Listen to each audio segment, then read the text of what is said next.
Ngayong aga, himayaw ng Ginoo nga makopdanay kita subong aga pagi sa aton online devotion kag sa aton pagsugod pangabay ko ang tanan sa pag-open sa inyong mga Bible in Proverbs chapter 11. Pagbasahon naton from verse 24 to verse 25. Pagbasahon ko ini sa New King James Version. Ang basa po sa Ginoo, there is one who scatters yet increases more, and there is one who withholds more than is right, but it leads to poverty.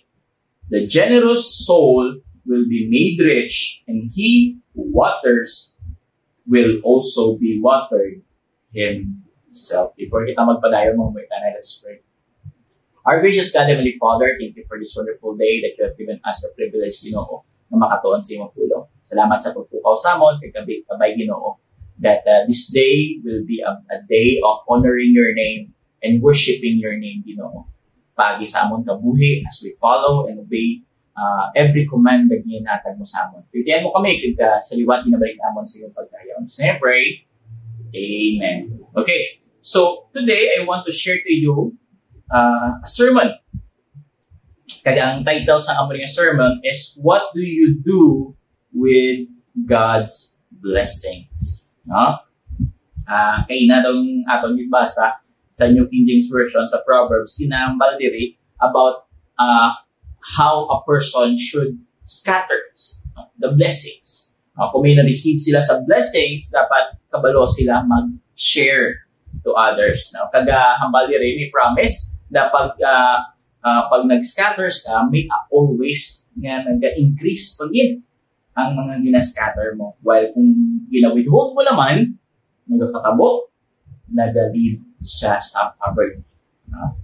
Imbes nga nagamangaranon ka, kaya kung nag-stingy ka, is nag-abot ka pa sa kaimulon. So, ang question sa aton today, this morning, is, if God will give you a blessing, what will you do about it? Anong imo respond? Will you share it? Or keep it for yourself?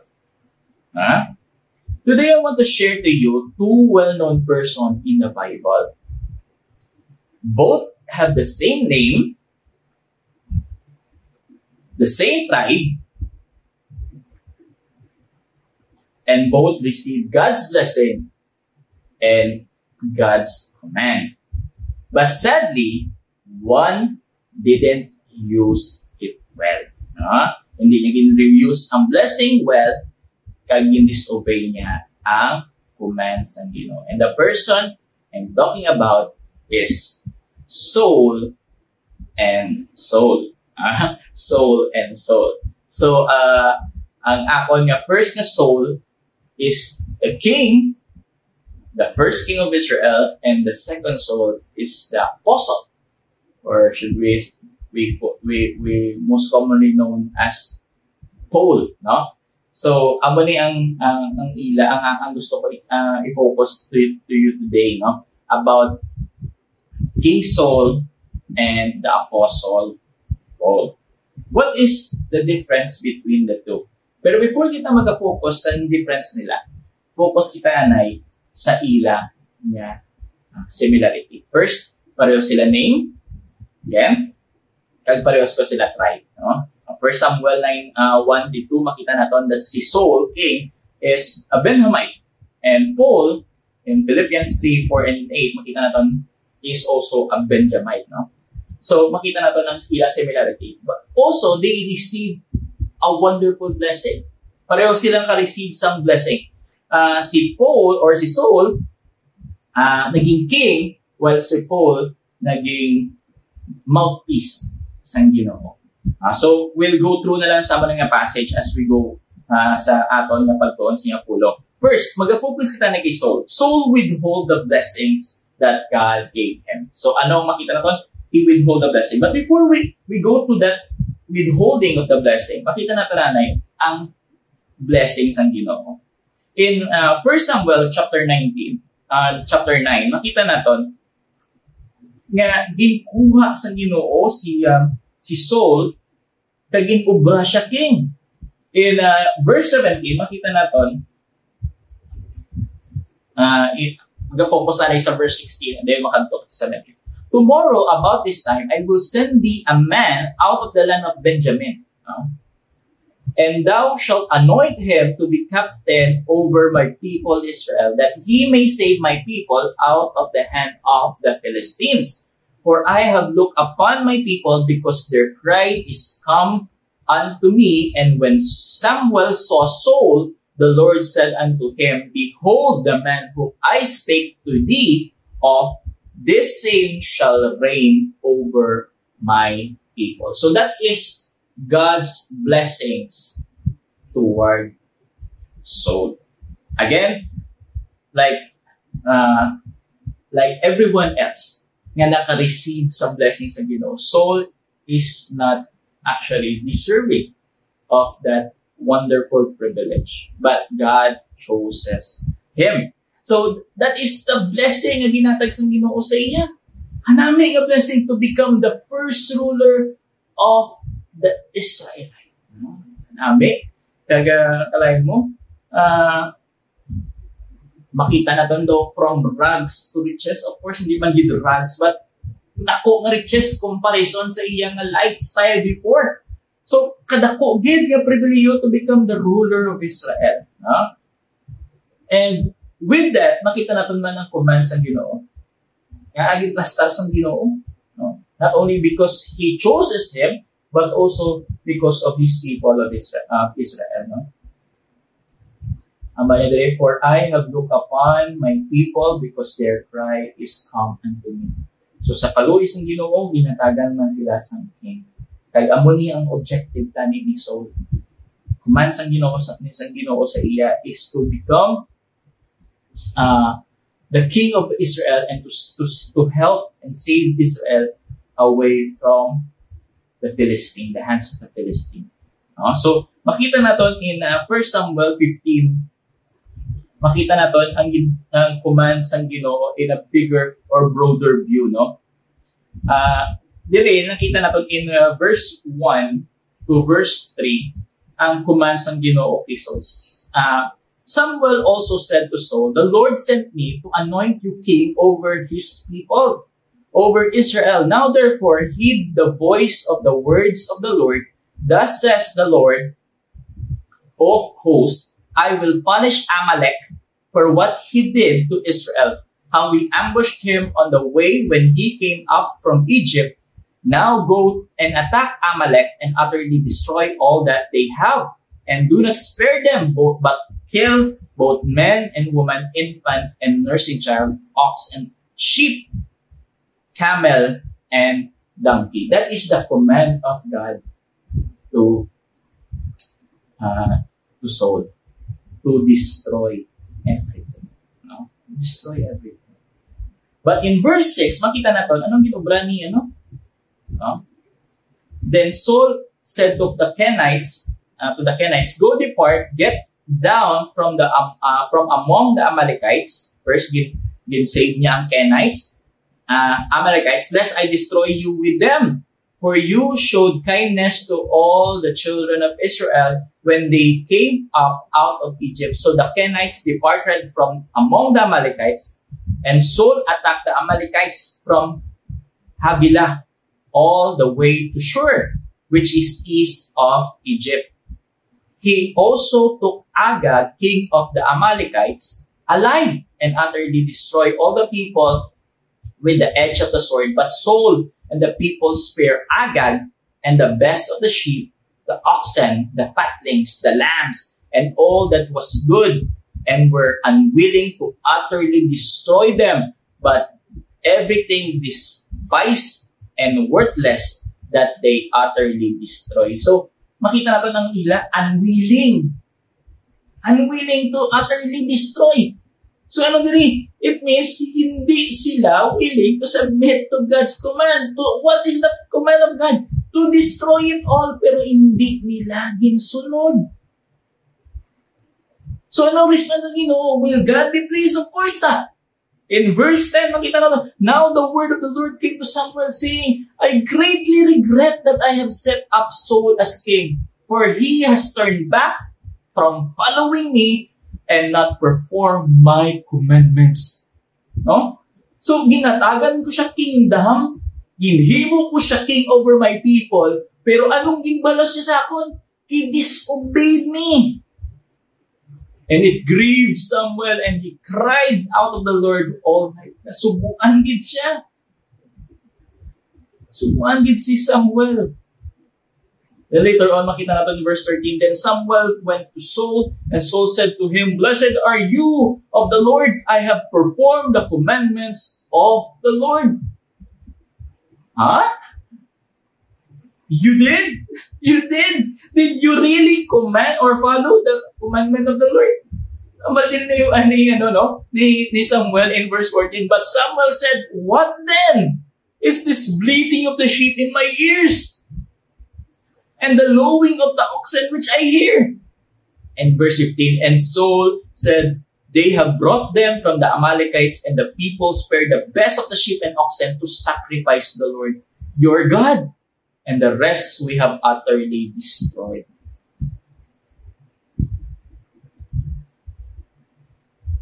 Ako si Samuel, ako Samuel, guro, grabe, guro ako, Kristano. No? Is that included sa commands ng Ginoo? No, it is not. In verse 17 namin, yung basa ni Samuel. So Samuel said, When you were little in your own eyes, were you not head of the tribe of Israel? And did not the Lord anoint you king over Israel? Now the Lord sent you on the mission and said, Go and utterly destroy the sinners, the Amalekites, and fight against them until they are consumed. Why then did you not obey the voice of the Lord? Why did you swoop down on the spoil and do evil in the sight of the Lord?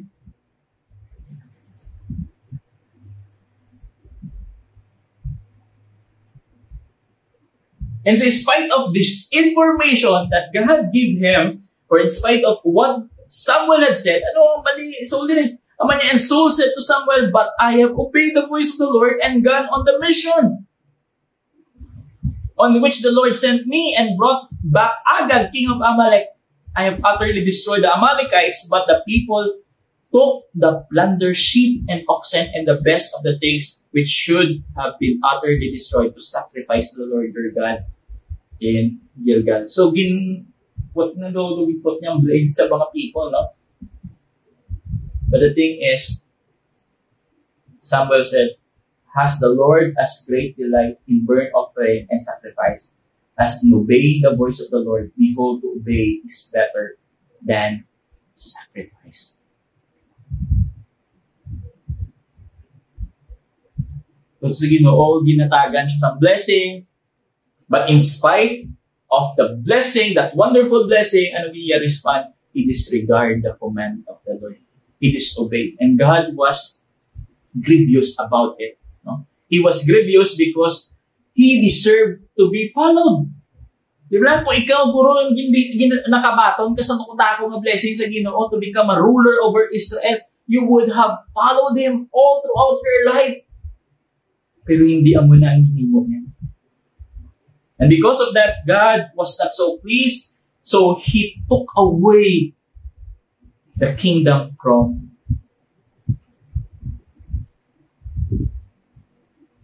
Saul and give it to his servant David.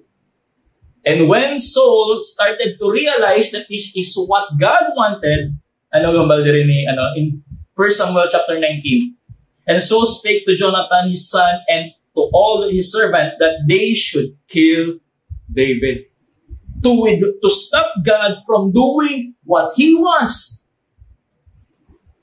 He is willing to kill David, his servant. A soldier nga have been defeating the Philistines. Kontra niya. Kontra sa Israel. Ang mga people, ang things gani nga commands ang Ginoo nga dapat siya ang gahimo. Di ba nung bansang Ginoo siya? Nga dapat isave mo ang people sa Israel. Pero instead of thinking about saving His people, ano ginobra niya? He is saving His position. So, He is willing to give up his greatest of one of the greatest soldiers he have for the sake of retaining his position to become a king. Hindi na natin makita na naging poverty siya. Nag-imol siya. Oh, hindi man nadula ang mangga niya, pero sa iya naging puso, nag-imol siya. No? Feeling niya daw dula na ginantanan sa iya. And of course, si Jonathan, who is a friend of David, hindi siya magpasugot sini. He knows David didn't do anything wrong. And may pagbaisay niya sila sa iya amay nga si Saul. Then later on, makita natin 1 Samuel 20, verse 33. And Saul cast a javelin at him to smite him, whereby Jonathan knew that it was determined of his father to slay David. Biskan siya pa gusto patsyonan sa iya amay because of the greediness na may iharaan iya amay. Kung sa Ginoo, here's the thing. Whatever we have, tanan inahalin sa Ginoo. So when God take it back, hindi nato dapat i-hinder sa Ginoo ina nga aman because siya na tanan ang ginhalinan. Let's appreciate the opportunity that we have to cherish it. Diba? Pero sa atong family, no? Sometimes maabot ang time or basi maabot ang time nga gusto sang Ginoo kuhaon ang aton ng kabataan dalo niya sa ministry. Sometimes kabugat sa aton tigay pusoon. Kay tungod balaan naton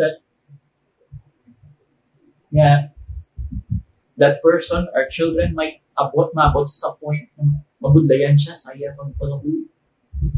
When sometimes i-lead siya sa Ginoo sa layo nga lugar nga sometimes na difficult man sa aton i-accept nga i-give up naton, pero the thing is hindi kita tag-iya sa aton bata, hindi kita tag-iya sa aton panimalay, hindi kita tag-iya sa aton manggad, wala kita sa nila tag-iyahan diri, tanan inihalin sa Ginoo.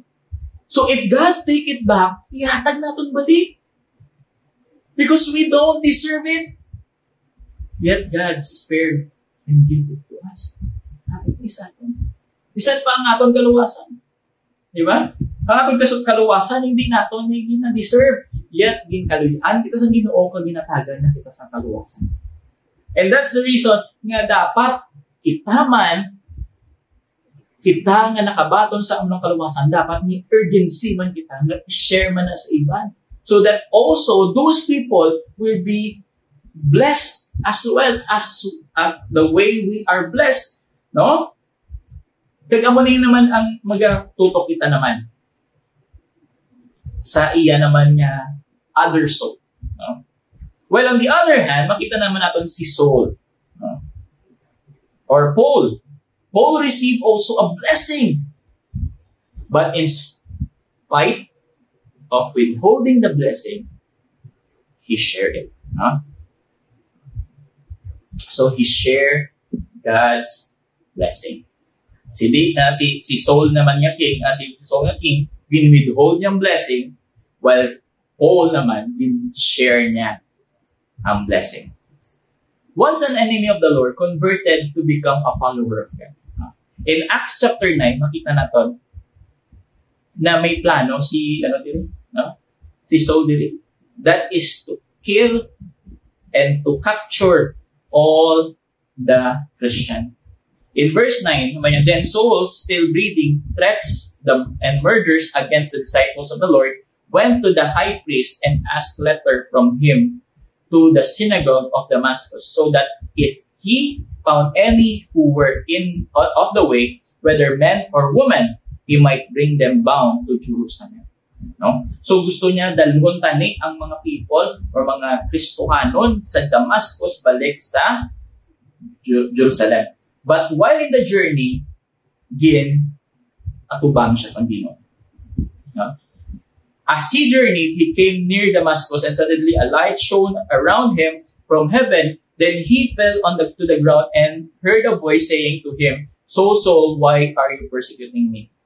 So makita natin din ang conversation sa Ginoo and And so, pag makita natin man dire, nga, yung command sang Ginoo si Saul after that conversation. And men who journeyed with him stood speechless, hearing a voice but seeing no one. Nabatian man nila. Then Saul arose from the ground, and when his eyes were open, he saw no one. So, kaya nabulag siya. But they led him by the hand and brought him into Damascus. And he was 3 days without sight, and neither ate nor drank. So, amo na ang sa Ginoo sa iya. So, ano ang blessing? Direct. Makita natin ang blessing sa nagstoryahanay na si Ananias kan ang Ginoo. Now there was a certain disciple in Damascus named Ananias, and to him the Lord said in a vision, Ananias. And he said, Here I am, Lord. So the Lord said to him, Arise and go to the street called Straight, and inquire at the house of Judas for one called Saul of Tarsus. And behold, he is praying, and in a vision he has seen a man named Ananias coming in and putting his hand on him, so that he might receive his sight. And then Ananias answered, Lord, I have heard from many about this man, how much harm he has done to your saint in Jerusalem. And here he has authority from the chief priests to bind all who call on your name. But the Lord said to him, Go, for he is chosen vessel of mine to bear my name before the Gentiles, or before Gentiles, king and the children of Israel, for I will show him how many things he must suffer for my name's sake. Amo ning command. Amo man ni ang blessing and command na ginhatag sa Ginoo. First, blessing, anong blessing sa Ginoo? Ang ginhatag sa Ginoo siya to bear the name of the Lord before the Gentiles, king, and the children of Israel. But with that, a command also that to preach, to bear, that is included to bear, but also to suffer. For I will show him how many things he must suffer for my name's sake. Kung ikaw, ginatagin isang blessing, pero kalakip sa kamo ng blessing, may ara yung kabuglay nga command to suffer for the name of the Lord. Will you accept it? Maybe alam mo, God, ako lang ang blessing. Ikaw lang bahala sa difficulties. And sometimes madamo sa Christian ni amo nang respond. God, thank you sa salvation, pero pwede, God, hindi lang ko anay maghalagad. Pwede, God, hindi lang ko anay magsimba. Pwede, God, hindi lang ko anay mag-suffer para sa imo sake. Pwede, God, nga i-withhold ko anay resources ko. Pwede, God, nga hindi ko anay magsunod sa imo. Paul could have done that as well. Pero hindi amo nang i-respond ni Saul. When he later on received back his sight, makita natin in verse 19. So when he had received food, he was strengthened. Then Saul spent some days with the disciples at Damascus. Then what did he do after that? Immediately he preached that Christ in the synagogues. A murderer, a killer, now a preacher. That he is the Son of God. Naman ang iyang na preaching. That Jesus Christ is the Son of God. Then all who heard were amazed and said, Is this not who destroyed those who called on his name in Jerusalem? And has come here for the purpose so that he might bring them bound to the chief priest? But Saul increased all the more in strength and confounded the Jews who dwelt in Damascus, providing that this Jesus is the Christ. In spite of the difficulties of the task commanded to him, ano ginagawa ni Saul? He immediately obeyed the commandments of God. He was so blessed by receiving the blessing of God. First, salvation. Next, to bear the name of the Lord to the Gentiles, to the kings, and to the children of Israel. Dako niya pribilehiyo para kay Saul. or for Paul to preach God or Christ. Kay kautud sa Ginoo, the same responsibility, the same blessing, the same command is given to us, the church, to us, people of the Lord. Ginkuman kita sa Ginoo to bear the name of the Lord to the Gentiles. And maybe the kings. And maybe the people of Israel. That we will preach Christ all throughout our lives.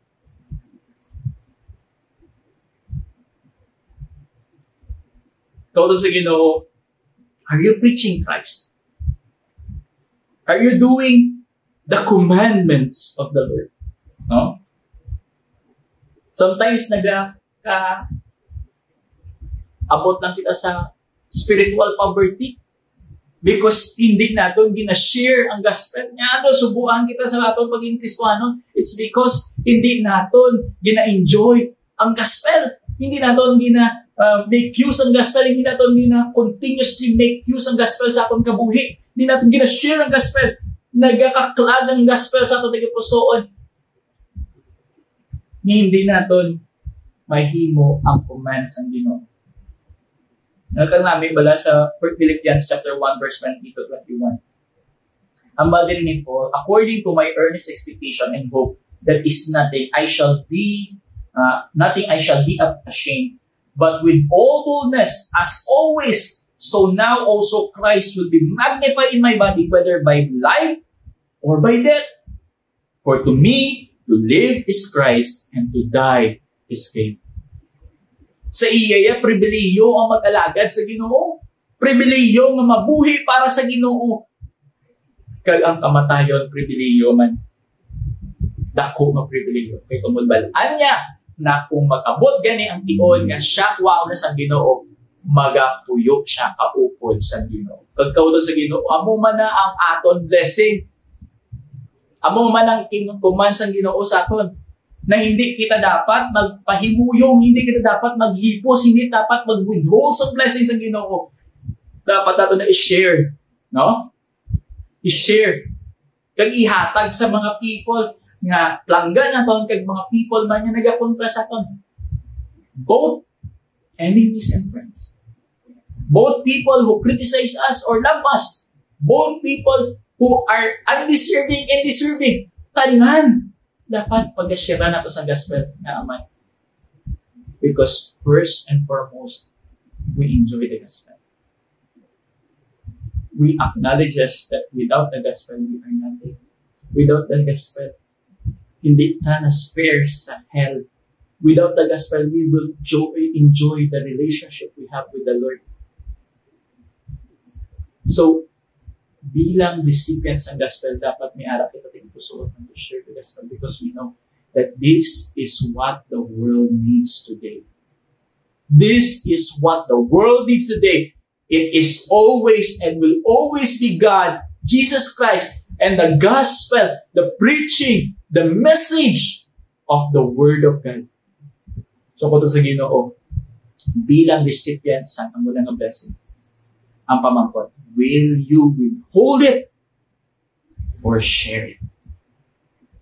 Whether it is a physical blessing nga na-receive ni Saul, naging withhold niya, kay Paul naman, yung spiritual blessing, nga gin-share niya. Whether it is physical, whether it's spiritual, whether it is anything else, nga ginhatag sa Ginoo, dapat i-share natin. So that we could please God in whatever things that we do. Again, we are but stewards of God's blessing. So we have to share it and give it back for the glory. Let us pray. Our gracious God, Heavenly Father, salamat Ginoo sa oportunidad na ma-remind kami that we are recipient lang yun sa imo kaluoy kag sa imo blessing. Kagabay Ginoo, we will be like Paul, nga ibalik namo ng tanan, nga pagpakamayo sa imo, kaga ang iban man nga tao Ginoo makareceive man sa amo ng pagpakamayo, kag sila man ma-appreciate man nila ang amon man gina-appreciate.